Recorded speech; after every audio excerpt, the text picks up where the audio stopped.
Beau-père abandonne un enfant dans la forêt. L'ours fait quelque chose d'incroyable avec le bébé. Dans la petite ville paisible de Villeneuve, nichée au pied des Alpes, vivait un homme nommé Claude. D'apparence austère et au cœur endurci par les épreuves de la vie, Claude était connu pour son isolement. Après le décès de sa femme, Hélène, il se retrouva responsable de Mathieu, le fils d'Hélène issu d'une précédente relation. La charge de s'occuper d'un enfant qui n'était pas le sien n'avait jamais été bien accueillie par Claude, renforçant son amertume. Villeneuve était une ville où tout le monde se connaissait et partageait des histoires autour du feu durant les hivers rigoureux. La mort d'Hélène fut un coup dur pour la communauté, qui se souvenait d'elle comme une femme aimable et douce. Claude, en revanche, se mélangeait rarement aux habitants et était perçu comme un homme froid et distant. Avec le temps, la responsabilité de s'occuper de Mathieu pesait de plus en plus sur Claude. De jour en jour, il devenait plus impatient et plus rancunier, et les voisins remarquaient son changement, mais personne n'osait intervenir. Cependant, au fond de lui, un plan sombre prenait forme. Il commença à envisager une manière de se débarrasser du fardeau qui lui avait été imposé. Alors que la ville se préparait à affronter un autre hiver rigoureux, Claude devenait de plus en plus absorbé par ses pensées sombres. Une nuit, alors qu'une tempête de neige recouvrait Villeneuve, Claude décida que c'était le moment de mettre son plan cruel à exécution. Il attendit que tous les habitants soient rentrés chez eux, puis se dirigea silencieusement vers la chambre de Mathieu. Le bébé, âgé d'1 an seulement, dormait paisiblement, ignorant le destin qui l'attendait. Claude enveloppa Mathieu dans une épaisse couverture et l'emporta dehors. Les empreintes dans la neige étaient rapidement recouvertes par la tempête. La forêt dense qui entourait Villeneuve était redoutée par beaucoup, surtout la nuit. Des histoires de loups et d'autres dangers circulaient parmi les habitants, mais Claude était déterminé à se débarrasser de Mathieu une fois pour toutes. Arrivé dans une clairière isolée de la forêt, Claude déposa le bébé sur le sol. Les cris de protestation qui commençaient à s'échapper des lèvres de Mathieu furent ignorés par Claude, qui s'éloigna rapidement. La forêt était silencieuse, sauf pour le pleur fragile de Mathieu qui résonnait entre les arbres. Tandis que Claude marchait en retour, ressentant une sensation perverse de liberté, la nature avait ses propres plans. Le pleur de Mathieu attira l'attention d'un ours brun qui habitait la forêt. L'ours, initialement attiré par le son, s'approcha prudemment de la clairière. En découvrant le bébé, au lieu de montrer de l'agressivité, l'ours semblait curieux et préoccupé. L'ours flaira l'air, et voyant le petit Mathieu, quelque chose d'instinctif et paternel s'éveilla en lui. Il s'approcha lentement, veillant à ne pas effrayer davantage le bébé. Mathieu, sentant la présence chaleureuse de l'ours, cessa de pleurer un instant, observant la grande créature avec des yeux écarquillés. Dans un geste surprenant, l'ours s'allongea à côté du bébé, l'enveloppant partiellement de son corps pour le protéger du froid intense. La chaleur de l'ours commença à réchauffer le corps de Mathieu, qui finit par s'endormir, épuisé par la peur et le froid. Pendant que l'ours prenait soin du bébé, la ville de Villeneuve commençait à remarquer l'absence de Mathieu. La nourrice, qui s'occupait habituellement de lui pendant la journée, arriva le lendemain matin et trouva le berceau vide. Désespérée, elle courut alerter les voisins et la police locale. Bientôt, toute la ville était en émoi, cherchant des signes de l'enfant disparu.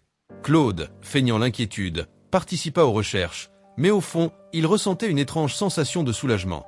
Il était convaincu que personne ne trouverait jamais le bébé dans cette immense forêt traîtresse. Cependant, l'équipe de secours, composée de résidents expérimentés et connaissant bien la forêt, n'était pas prête à abandonner si facilement. Au fur et à mesure que les recherches se poursuivaient, des souvenirs du passé de Claude commencèrent à ressurgir. Il n'avait pas toujours été un homme froid et calculateur. En fait, il fut un temps où Claude était un jeune homme plein d'espoir et de rêves. Il avait grandi à Villeneuve, où ses parents étaient des membres respectés de la communauté. Son enfance avait été marquée par des aventures dans les forêts environnantes, où il avait appris à aimer la nature et les animaux. Cependant, la tragédie n'épargna pas sa famille. Ses parents moururent dans un accident de voiture, alors que Claude était encore adolescent. Sans proches parents, il fut placé dans un orphelinat, où la vie était dure et sans amour. Les adversités avaient façonné son caractère, le rendant cynique et méfiant. Il avait juré de ne plus jamais s'attacher à personne, croyant que la vulnérabilité n'apportait que douleur. Des années plus tard, Claude rencontra Hélène, une jeune veuve qui venait d'emménager à Villeneuve avec son bébé, Mathieu. Hélène apporta un peu de lumière dans la vie sombre de Claude, et pendant un bref moment, il sentit qu'il pourrait aimer de nouveau. Cependant, le bonheur fut éphémère. Hélène tomba gravement malade et mourut, laissant Claude avec la responsabilité de s'occuper de Mathieu. Incapable de faire face à la douleur de la perte et à la responsabilité inattendue, Claude se referma encore plus. Tandis que l'équipe de secours s'enfonçait dans la forêt, guidée par les instincts et les connaissances acquis au fil des années, Claude luttait contre ses propres démons intérieurs. Il suivait les recherches, mais son esprit était loin, plongé dans les souvenirs et les choix qu'il avait menés à ce moment. Les habitants de Villeneuve, unis par la tragédie, faisaient preuve d'une détermination et d'une solidarité que Claude avait oubliée. Il refusait d'abandonner, croyant que, d'une manière ou d'une autre, Mathieu était encore en vie et que la forêt, malgré ses dangers, pourrait ne pas être sa fin. Le lendemain matin, les recherches pour Mathieu s'intensifièrent.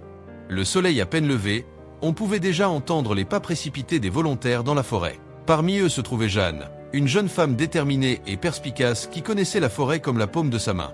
Elle avait grandi en écoutant les histoires des anciens chasseurs et explorateurs de la région. Son intuition lui disait que, s'il y avait une chance de trouver le bébé, elle serait dans les profondeurs de la forêt, là où peu oser s'aventurer.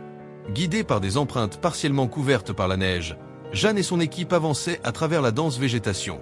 Le froid mordant ne les décourageait pas. Chacun d'eux était motivé par l'espoir de sauver la vie innocente de Mathieu. Pendant ce temps, Claude, maintenant sa façade d'inquiétude, suivait à distance. Ses pensées étaient partagées entre le remords et la conviction qu'il avait fait ce qui était nécessaire. Au fur et à mesure que la journée avançait, Jeanne aperçut quelque chose d'inhabituel à travers les arbres. Elle s'arrêta brusquement, ses yeux fixés sur une figure brune se déplaçant lentement dans la neige. En s'approchant prudemment, elle réalisa que c'était un ours brun. Son cœur s'accéléra, non pas de peur, mais de la possibilité que l'ours ait trouvé Mathieu. Jeanne fit signe à son équipe de s'arrêter, et ils observèrent en silence, espérant que l'ours ne les attaquerait pas. L'ours, en effet, était couché à côté du bébé.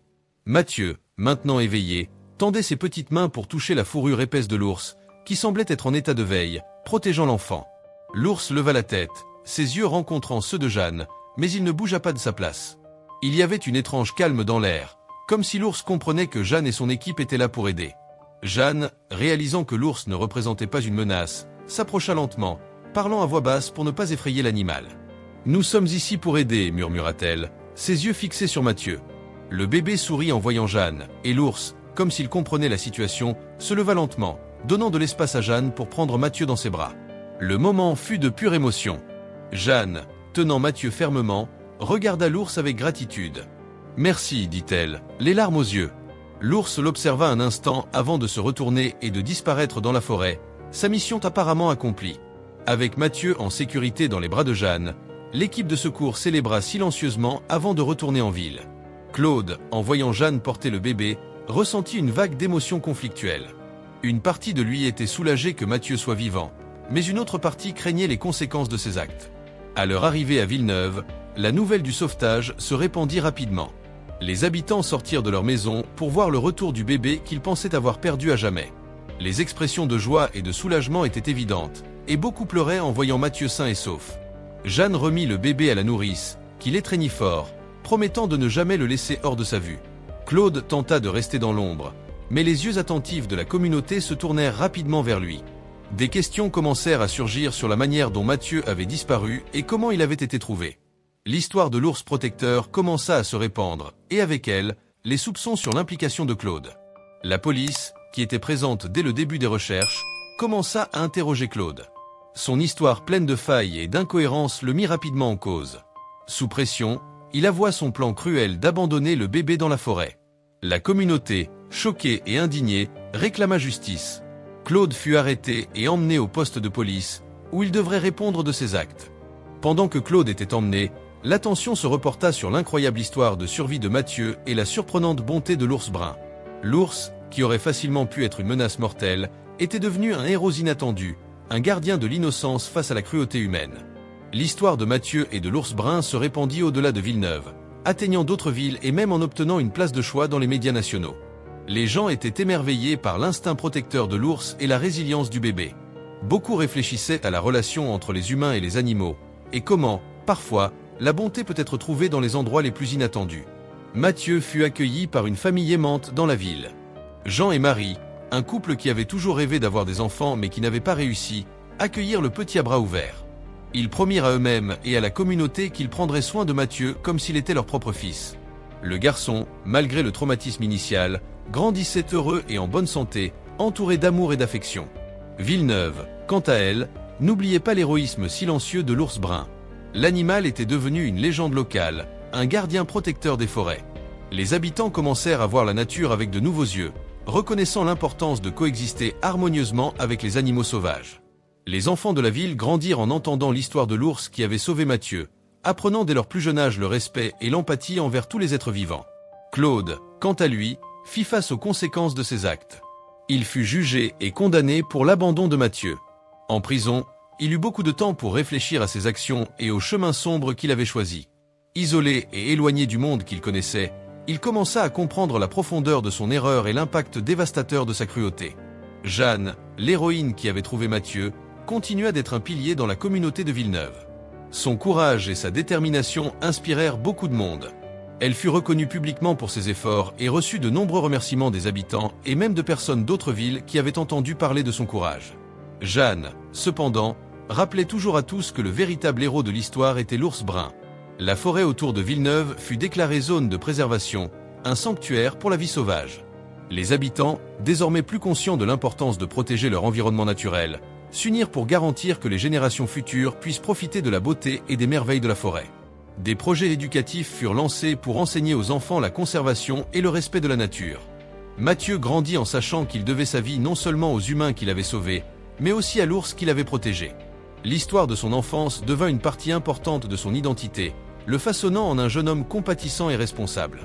Il visitait souvent la forêt, ressentant une connexion spéciale avec l'endroit où son destin avait été changé pour toujours. L'histoire de Villeneuve et de l'ours brun laissa un héritage durable. Elle enseigna à tous que la bonté peut surgir dans les moments les plus inattendus et provenir de sources improbables. Elle montra que la nature, dans sa sagesse, peut être une alliée puissante et que les animaux, souvent, possèdent une pureté et un instinct protecteur qui dépassent l'entendement humain.